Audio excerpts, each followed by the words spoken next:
Hello, everyone, and welcome to the OddsChecker.com/US preview of the Super Bowl. My name is Davis Mattek. I've been doing these videos for all the primetime games all year long. I'm joined by my good friend, Ben Gretch. Known Ben a long time. We've been in the trenches for fantasy sports for quite some time together. So very excited to link up here to do this video, Ben. So let's just start here. Did the conference championship game change the way you thought about either team, whether it be the Buccaneers or the Chiefs? For me, the answer is no. I actually picked Tampa. Quote unquote. I picked Tampa Bay to cover that Green Bay game, but I sort of just thought Green Bay was not that good all year long. And I don't think the Buccaneers are that good either, but I'm wondering if, a pretty dominant performance, at least by the Buccaneers offense in the first half, changed the way you thought about them. Yeah, I would lean towards no to that question, but I will say that was the best the Bucs played in the postseason. I think they have a really interesting sort of story.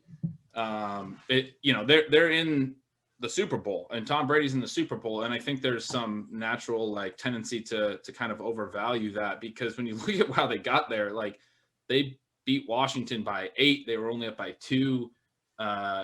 Into the fourth quarter, late in the third, I think they beat a Saints team that completely fell apart. And so the Packers game was one where they actually beat a reasonably decent team, but right. They have had a really easy path to the Super Bowl as far as past the Super Bowl go. Yes, they have. And I think that's going to be something that shines through in our analysis. I guess I would say, as it pertains to the Kansas City Chiefs, I don't know if you've gotten any of this feedback on Twitter yet, talking about the Chiefs as a team, talking about the spread in the Super Bowl, but just feedback that, they weren't really that good in the regular season. I believe it ended up being 9 games in a row that they didn't cover. They lose that game to the Raiders, which, by the way, kind of a bummer that they lose that game to the Raiders, because I think that kept us from them going 16-0 and trying really hard in that final game against the Chargers and everything. I guess basically I would say from the first minute that they took snaps against the Browns in the divisional round, I was like, oh, they were just messing around in the regular season. Like, they were running the ball a ton. They're running on second and long.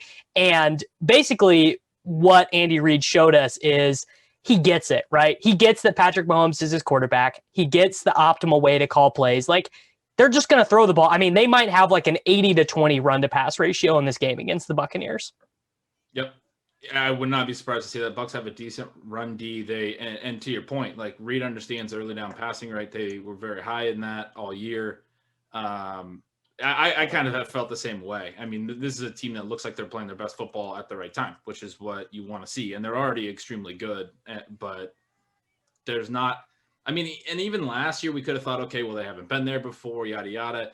This year you have sort of the Tom Brady, he has 6 Super Bowls, lean from people. And I think the line is kind of leaning towards Tampa a little bit because, look, Tom Brady's in the Super Bowl. He's won 6 Super Bowls. But the reality is the Chiefs are the team that were there last year. They're the team that, for their top-down whole roster, has this experience to the extent that could be helpful. They seem like they know what they're doing. Yes, I agree. I think they kind of optimize their season very well. Yeah. All right. So let's go ahead and get into the spread, the money line, and the total. If you guys go to OddsChecker.com/US, you will find all of the best prices here. In fact, as I'm looking at the site, I see that the Chiefs -3 that I bet earlier today, I could have gotten a better price, because right now the Chiefs are -3. You can get that anywhere from -117 is the best available right now to -130 on some books. If you want the Buccaneers, you can actually get that at slightly plus money. The Chiefs are -162. That's the best you'll find on the money line. The Buccaneers, the best you'll find is +150 on the money line. And the total is kind of hovering at around 57.5, 58, depending on your book. And then there is, just a various way that you can analyze that. If you're trying to get plus money or you're trying to get closer to even odds on the over. So I think all of those things are pretty interesting. So Ben, just as far as the spread goes, how are you thinking about that -3 number right now? Yeah, I think it's really favorable for the Chiefs. Like I said, I feel like the Brady element is pushing it a little bit towards Tampa Bay. And I, I don't want to dog Brady too much, but I do think it's interesting that if we look at his career, this dude won 3 Super Bowls in his first 4 years as a starter, 2001, 2003, 2004. In a very different era of football. Right. His other 3 Super Bowls since have been the Seahawks didn't run at the 1-yard line game, the Falcons blowing the massive lead, and then that 13-3 win over the Rams a couple of years ago that was just a defensive masterpiece from Belichick. Again, not saying that Brady didn't play well in a lot of those games, and especially that Atlanta comeback, he played well. But they got into a huge hole in that game. He's had some, I don't know. There's sort of a mythos around him that I'm not totally buying. That I don't think he can just elevate everyone, especially at this stage of his career, the way that the line sort of seems to assume. Because if you look at these teams, Casey's just the better team. There's some key ways that Tampa could try to attack them. They were really good against the Packers, rushing the passer, and Green Bay was without David Bakhtiari after his Week 16 ACL tear, and JPP and Shaq Barrett got to Rodgers a lot, and that's essentially going to have to be how Tampa's going to have to attack Mahomes. Is they're going to have to be able to rush for and get some pressure on him, because they do like to blitz a lot, but Mahomes is incredibly good against the blitz. You kind of need to drop back into coverage. You need to rush for. That's sort of the old saying with any great offense in the postseason. You want to be able to rush for against them. And Tampa does have edge strength, edge pressure strength, and Casey's going to be without Eric Fisher, one of their, their most important offensive tackle. So that's really the only weakness on paper that I see. I don't think that's going to be a major weakness. I think Andy Reid can scheme that, right? Like they can scheme motion, they can scheme screen games, they can do so many different things. They know that they're weak on the edge. So I think they'll be able to combat that.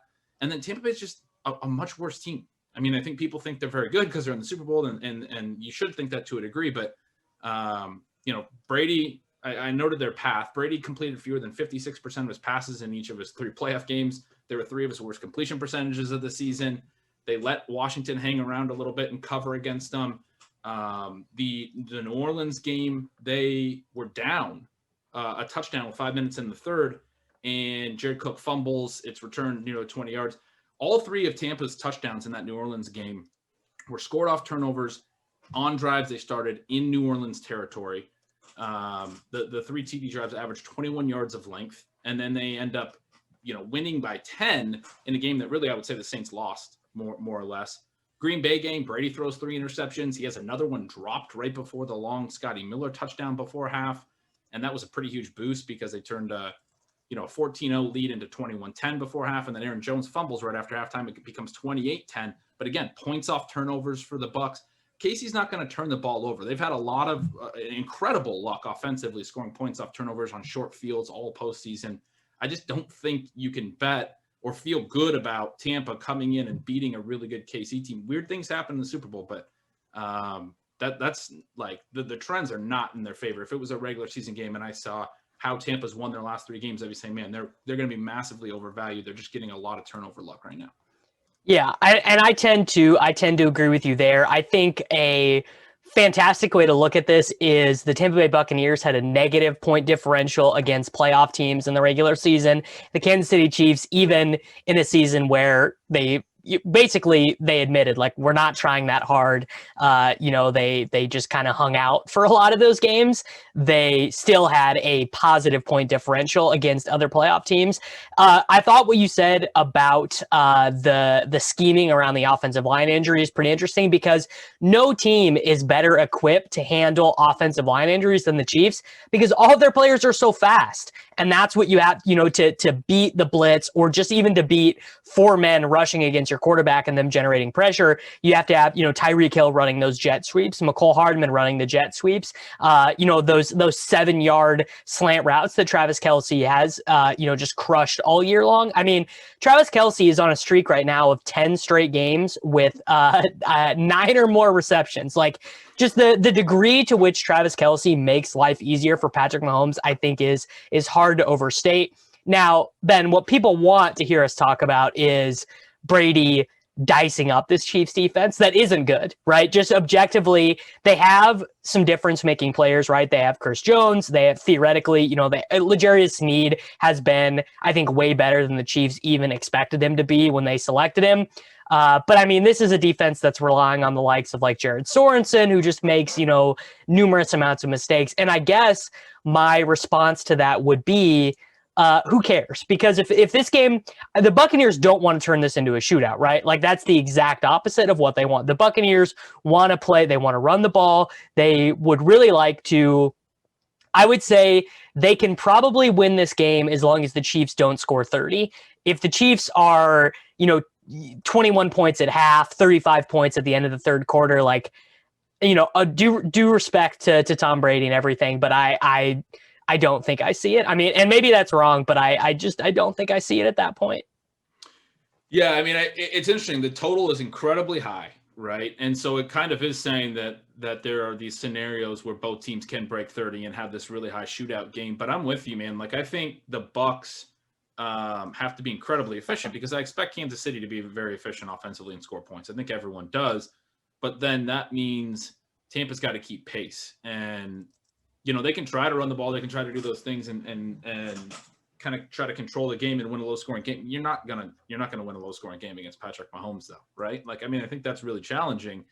The Browns had a shot when Mahomes got a concussion. Like, there are paths, obviously. Like, things can happen in football games, but I do think the Bucs are going to have to throw. It's interesting that way back in the day, Tom Brady's sort of old arch nemesis, Steve Spagnuolo, who had the great defensive game plans against him with the Giants, is now the KC defensive coordinator. He's going to have 2 weeks to scheme something up.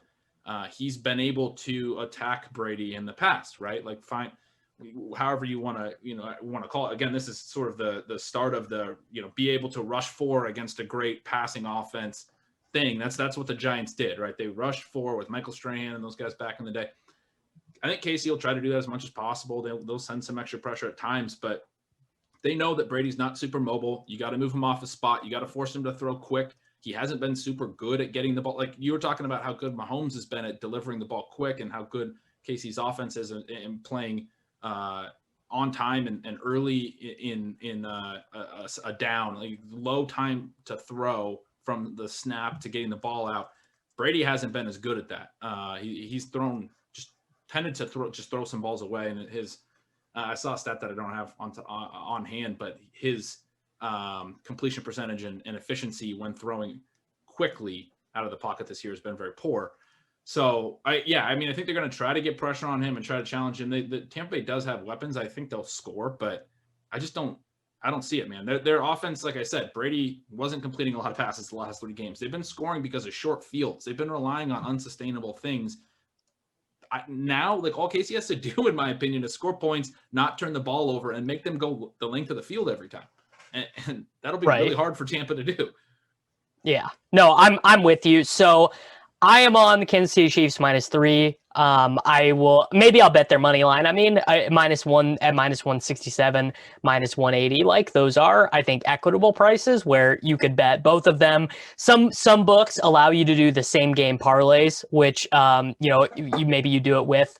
Maybe you do it with the money line. Like, I don't know if there's a player prop that you really like. The total does seem a little bit more interesting to me, just in terms of like actually having to think about it. I'm not really having to think that hard about betting the Chiefs here, but I wonder, 57. I mean, that's a lot of points, right? That's a lot of points that you have to score, and I don't actually even know if that benefits a Chiefs victory all that much, because then, I mean, if you're saying there's 57 points scored, you're saying the Buccaneers probably are not having a hard time scoring, or they get a defensive turnover, special teams touchdown, whatever. I would say that, and I'm so bad at betting totals. Like I think that I've always felt that betting totals is like a little bit more mathematical and, taking good numbers, and the Super Bowl it's going to be the sharpest line you see all year, right? Like that total is going to be honed in to exactly what it should be at. So I would give a slight lean to the over, but I am not going to bet that one myself. I just don't think it's a plus EV bet for me personally. Yeah, it is a really tough line. And one of the fun things about the Super Bowl is there's a lot of like creative ways you can play different lines. But so like if you don't love the over under, there's ways you can play either side of it in the prop market that kind of correlate more with what you feel like, what you like. Like if you like the Chiefs to win, you can take the under on just Tampa's points, for example. That's one that I like. But the over under, I wrote about this in one of the conference championship previews at OddsChecker. That I think it's interesting that we used to have this defense wins championships narrative or argument, or maybe it was very true, maybe it was more than a narrative. There's pretty good evidence of it. We are definitely moving into a more offensive era. And we saw both conference championships explode. One of the things that we see in football analysis generally is the offenses tend to dictate. Really good offenses are hard to stop for really good defenses, and especially in this new era. And this is one of those trends that the offensive explosion, like many trends, that came from college first. And I think it's interesting when you look at college, the last several years, the college football playoffs, the best teams have been offensive efficiency teams. And then there've been just explosive games down the stretch. Those defenses, even the good defense, even Alabama, even 10 years ago, they were winning championships and running the ball, playing defense. Now they win shootouts. And so the point would be that these are two efficient offenses that look like they have the matchup advantages, and you might just expect that the offensive efficiency will win out against the defensive efficiency. You'll have a high scoring game. Having said all of that, it's a really high line, right? Like my initial thought, my head is on the under, my heart is sort of on the over, right? Like this would be fun to see a lot of points, and both offenses throwing heavily and playing very fast. But the biggest and most interesting thing for the total for me is that the high over under has brought with it a lot of really high props, and I think there are some interesting ways to play unders on the props where you don't think that it's a very efficient line, essentially. Yeah, so I think some of those props where the unders look kind of interesting are on like the tertiary guys. Like for example, there are a couple books that are offering like Byron Pringle under 1.5 receptions, and he has like one target in games that Sammy Watkins has played over the I think like over the last 7 times that both those guys have been active. I also think one of the interesting things might be if the books price Darrell Williams like the starter again.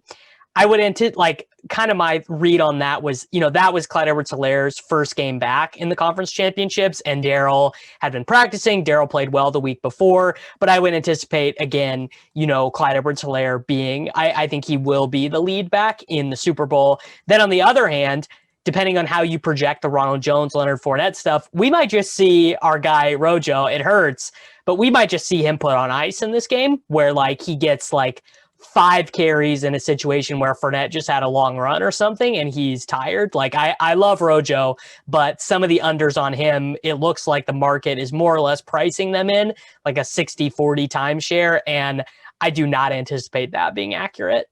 Yeah, I don't like the running back props in this game. I mean, on both sides, you're going to have teams that are going to throw, especially Casey's going to do it at will. Tampa has some issues, being way too predictable, running on 1st and 10.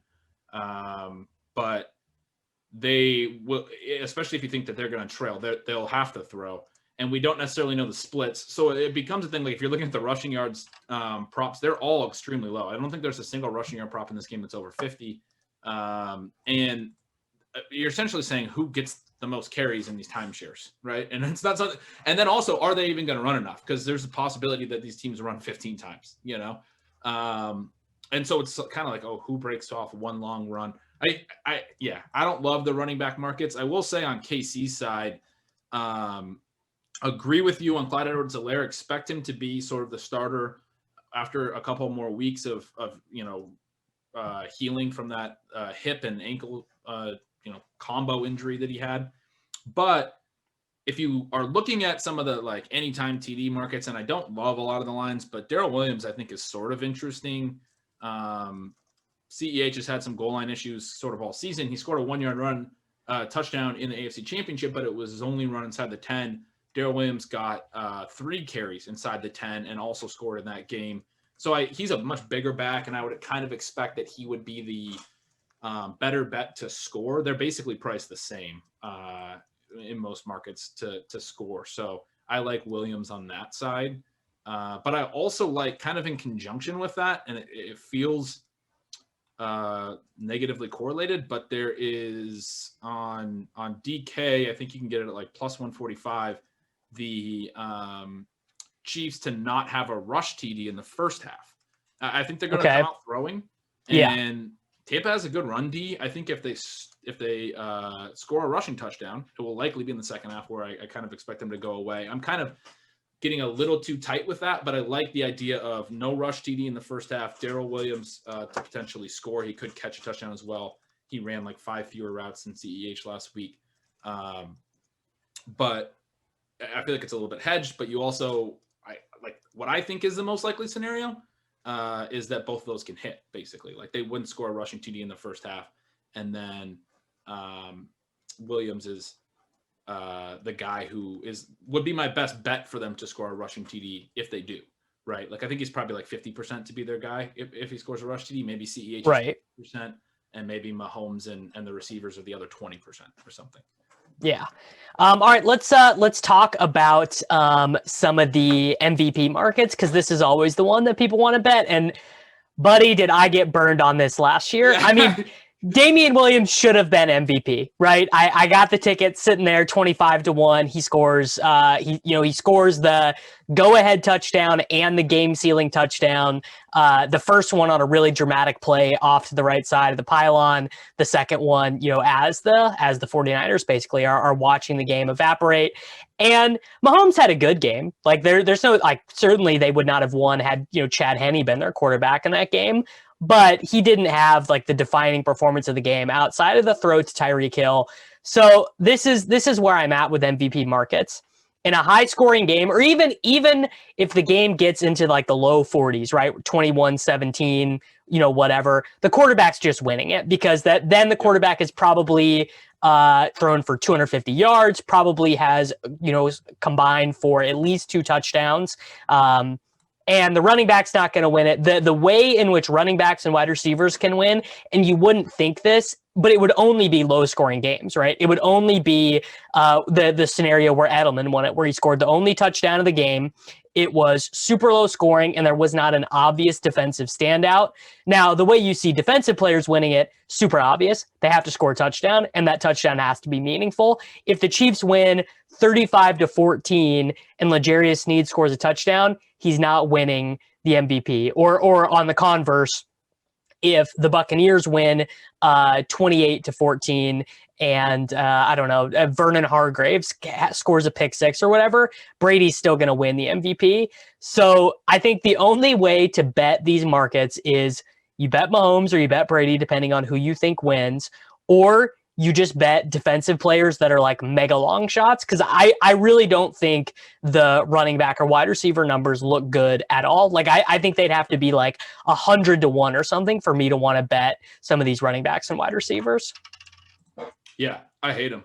The MVP market that I have is on DK. You can bet the position of the MVP, and quarterback is minus 305. And I don't tend to bet these like huge, negative numbers, but that's really attractive to me. I think the only way it's not a QB is if there's a little bit of Mahomes fatigue, because if the Bucs win, Brady's getting it almost certainly. It's his last Super Bowl, whatever. It's just a lock.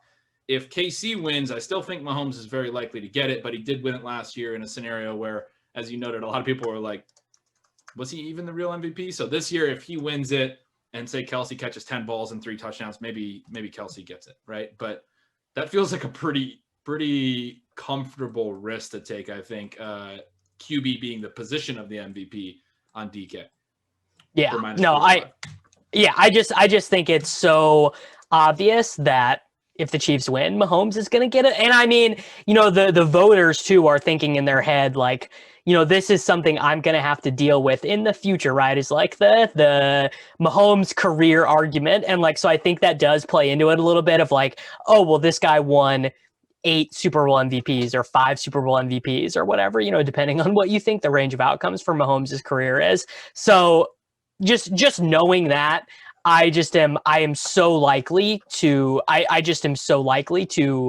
bet on Mahomes and no one else. I mean, maybe just because I'm a degenerate and I'm gonna be wanting to sweat this game, I'll bet some of the defensive players. If I was gonna bet a Chiefs skill position player, you're gonna bet defensive player. You think it's gonna be a low scoring game? No, because it's just been a great argument not to bet defensive players. I'm asking.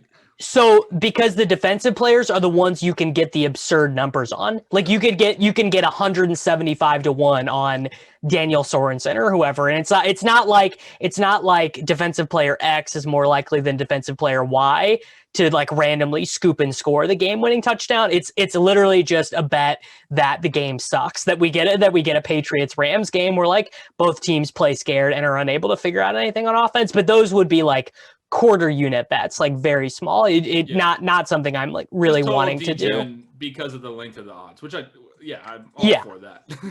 The one offensive skill position player I would bet, and it's only because the market seems odd, is Sammy Watkins, because I saw that some books were hanging out 100 to 1 on him. I think he's up to like 33 to 1 on some of the others, which is a good use of the OddsChecker tool.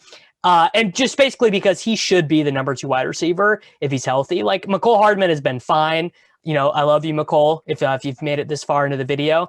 But if Watkins is back, they will target him more than they target Hardman. And you know, I mean, he had a good game in the Super Bowl last year, and a good game he had 110 yards and a touchdown in the conference championship game last year. So it's not like he can't play. It's just that he doesn't play all that often. Not like he can, it's just that he doesn't. No, he was good in the playoffs last year, but this year's Chiefs team has been a lot more focused on Tyreek and Kelsey, and teams haven't been able to stop it. It is really interesting. The last time these teams played, Tyreek had 269 yards, I think it was, and 3 touchdowns. He had this monster game, like 13 catches, and was just crushing them down the field. One kind of novelty prop that I think is interesting. Kelsey's longest catch. I was looking through, I guess it's William Hill's full list of props. They have it at 25.5. I kind of like the under on that. He's gone over that in 7 of 17 games so far, but he hasn't done it in either playoff game despite catching 21 balls the last 2 weeks. And then we talked about with Fisher out, like they might need to do creative things with the edge pressure. I think I rewatched their earlier meeting with the Bucs, in which Kelsey caught 8 balls. His long was only 20 yards. It was Tyreek crushing down the field. He did do a lot of chipping and releasing. They seem to be using him a little bit to slow down the edge pressure. I think we would be more likely to see more of that with Fisher out. So then you have Kelsey running shallower routes. That 25.5 number is pretty high number for tight ends. And then, Kelsey's different than any other tight end, but the Bucs have only allowed that in 5 of 19 games, a 26-yard or longer reception to a tight end, and only once since week 10. It's that the Bucs, when they give up big plays, and they do have a pretty good explosive play rate against, they don't give up a ton. It seems to be receivers. We saw it with MVS in the NFC Conference Championship. We saw it with Traquan the week before, and then we saw it with Tyreek when they played KC. They can get beat on the outside with speed at the wide receiver position, with which KC likes to do. And so, this is one that's like, it's like maybe 60-65%, I think, is the under on Kelsey's longest catch. He could still obviously hit that, but I think it's a fun one to bet on. Yeah. And then I guess if you were wanting to degen on first touchdown, the way to go with first touchdown is just random secondary players who can be on the field if the personnel packages are right. So that would be like Darrell Williams, Demarcus Robinson, Tyler Johnson, Scotty Miller. Tyler Johnson was the one that stuck out to me. He's 8 to 1, I think. Scotty Miller scored in the NFC Championship, so he's up to like close to 3 to 1 or 4 to 1. A lot of those, even those secondary players, the numbers aren't good enough that I would like them. But Johnson at 8 to 1, I thought was interesting. He seemed to play in the red zone a little bit, like rotate in the red zone when Brown went out. And Brown doesn't play all the time. Miller's more this like vertical threat when they use a different third receiver than Brown. So they use Miller like outside the red zone. And then Johnson's a guy that they use alongside Evans and Godwin in the red zone. Again, when Brown's not in, he might get a couple routes in near the goal line. He had a 15-yard catch down to the 5 in either the NFC Championship or the divisional round game. So there's some reasons to think that Johnson at 8-1 could be maybe fun. Yeah. Do you have any other markets or wagers that are calling to you right now? I mean, yeah, there's a bunch, right? Like just like easy lean, like little leans, like can't the Chiefs to win by 7-12 is plus 410. I like that. I like them to cover, and I think 7-12 is a good number. I think the Bucs would be throwing a lot, trailing, and even if the Chiefs are up big, could pull it back down to the those key numbers 7 or 10. I like because it could be a high scoring game. Successful 2-point conversion is plus 230. I think that's Love it. Yeah. kind of interesting, right? What else do I have? Oh, if you do think the under is sort of interesting, I mean, I would rather play total net offensive yards at 799.5. The last time these teams met was 960, way over, but it was the most in the game either team played all year. Tampa's games hit over 800 total net offensive yards only 5 out of 19 times. KC's 7 out of 18 times, so both definitely under half of their games. Yeah, this game could be a huge shootout, but again, the Bucs have been scoring a lot in the postseason on turnovers. This is not like, I think they could have like 300, 350 yards if they do lose like I'm expecting. And so this is kind of an interesting way to play that, where the Chiefs could score a ton, but you can still win this bet on basically, the Bucs being not very productive. Yeah. All right, everyone. I think that is going to do it for Ben and I here for our Super Bowl preview. We are heavy on the Kansas City Chiefs, and then I'm sure that there will definitely be more content on the site for props. I had an MVP markets video that went live last week, so everyone definitely make sure to continue to check out OddsChecker.com for the best odds, and we will continue to see you back throughout the course of the offseason.